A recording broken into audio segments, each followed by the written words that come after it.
And she just has to browse. Intelligence.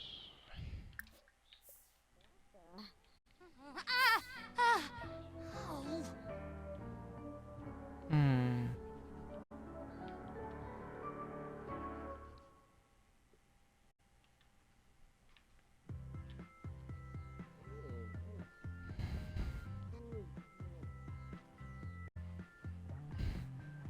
Yeah.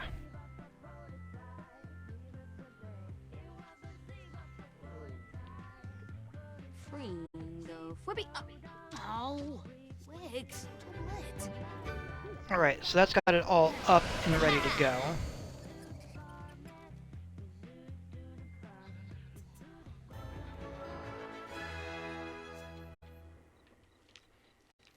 Hmm.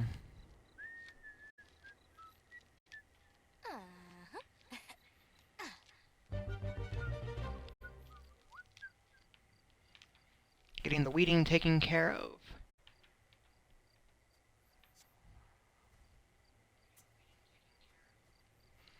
I admit I haven't set her up to do the gardening aspiration, partially because, well, vampire thing. The fire, I feel like the gardening gives the fire resistance, and I sort of feel like vampires should have to worry about fire.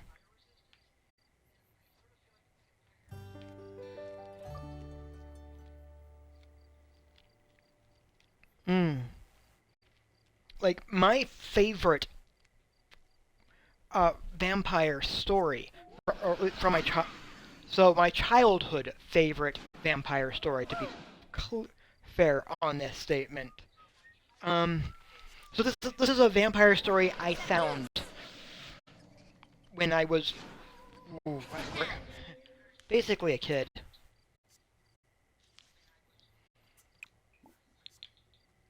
Evolve all. Um. Mm, so like a fifth grader.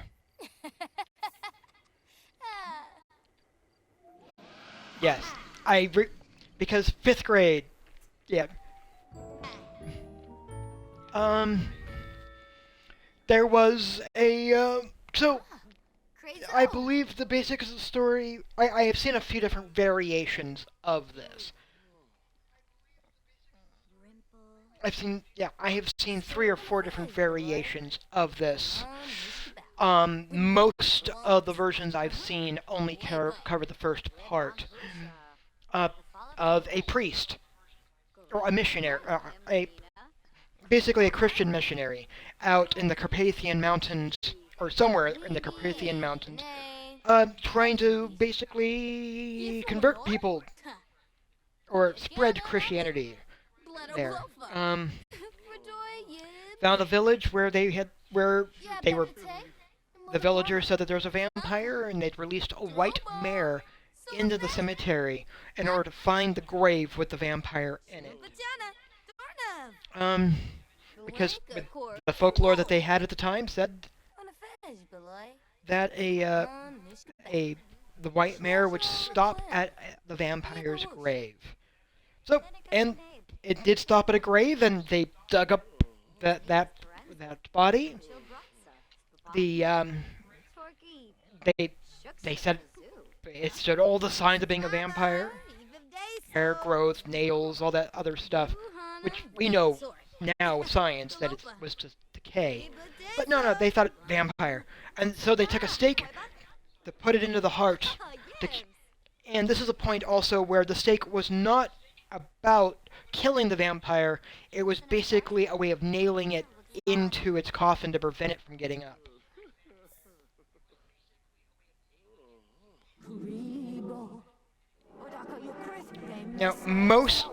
Three of the versions of the story stop at that point.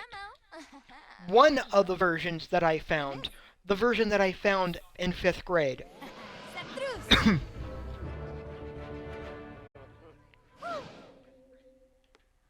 um, that one has the vampire. Oh, open its eyes after the stake has been. They started putting the stake in his heart. Look up at the crowd around his grave. Look down their chest, seeing the stake partially in, and they just start laughing. And then they climb up and mock the crowd, and then they spend the next week walking around the town as a corpse, stake partially in their heart, walking around both day and night, laughing at the villagers, being being followed by stray dogs until the villagers finally just chase it out of town and catch it on fire, and then scatter the ashes at a cross at a nearby crossroad. And I gotta say, it's my favorite version of the story because the vampire isn't killed. It just wakes up, thinks it's funny that they're trying to kill it, and makes fun of them for it, and instead of attacking them, it just mocks them for the next week. And I find that idea funny because it all those modern rules about vampires doesn't apply to this older version. The stake doesn't kill; it just keeps them in their coffin. The sunlight, not an issue. Um, fire though, fire still works.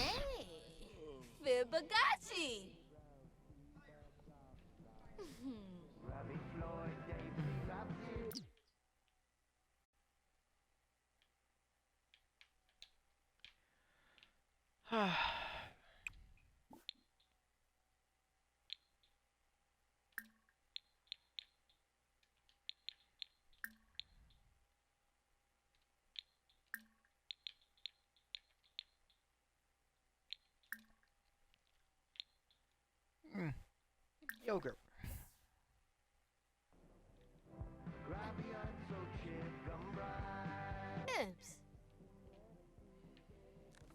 Mm.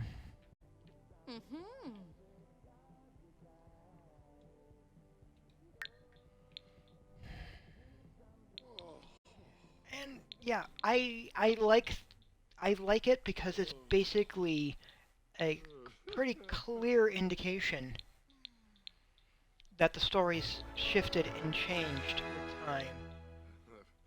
That one starts at 3, and that one starts at 1:30. All right.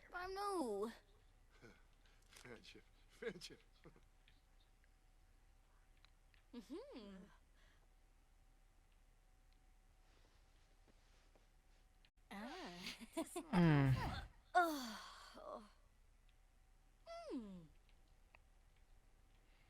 Hmm. So it's like trying to track down what. Yeah. Oof. Mm. Hey, if the subway's anything like Bart, I understand. On the other hand, I think. Oof. New York. Okay, I know that New York has a much more extensive subway system than the Bay Area, than the San Francisco Bay Area.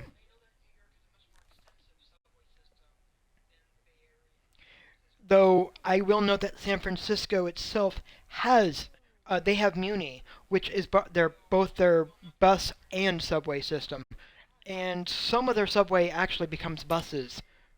So yeah, it's a thing. It's hmm.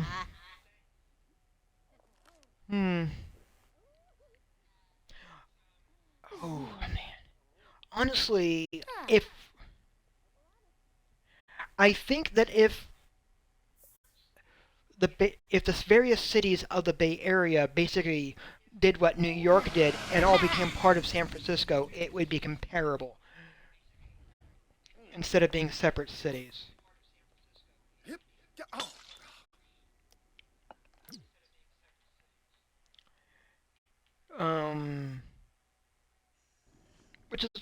interesting. Alright, what are we going to do with you? How are your needs? We need you to do a dark meditation.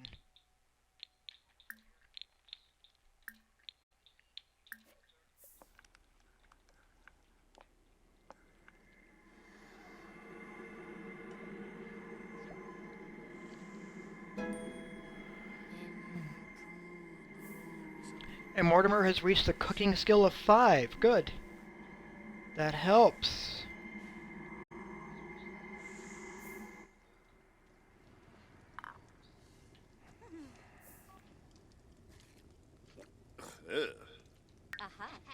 Hmm. I don't know if he's entirely happy with his career, but it's okay. That's all you been Ukaru. Shippy Zerf. Ravobi Hapyam Hebony. Meshka Craney. Possum Rubin. Zonks? Hibbs. Flinnabor? Yeah. Ship the Navy!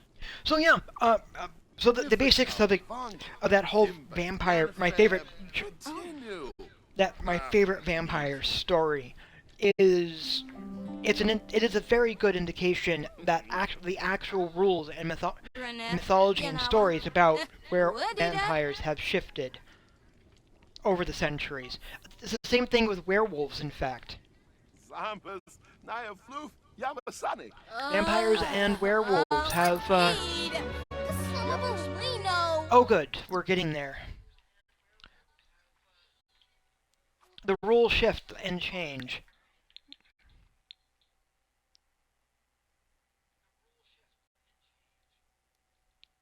Hey, she made a good bonus there. Wow. Alright.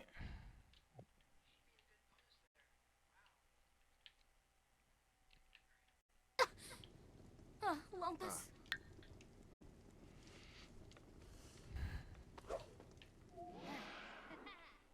Alright, I need her to head off to the campus.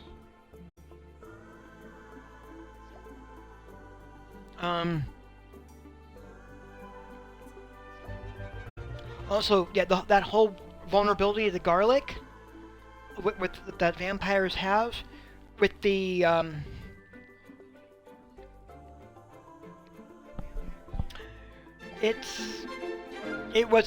so the earlier version with garlic, the earliest version of garlic being a weakness, it wasn't the garlic cloves, it was garlic flowers, because garlic is a plant that blooms. The garlic cloves that we're used to, those are basically the bulbs.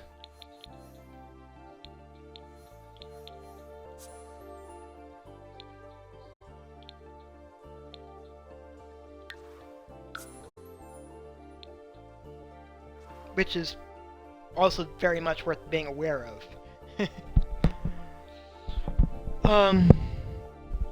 Also, apparently they're in Eastern Europe, or like the Carpathians and such. There's like four or five different variations of vampires that were all coexisting at the same time.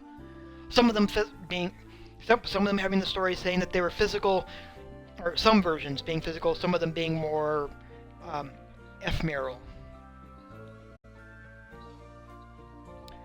The only thing they really all shared in common was feeding off of the energies of life from the living.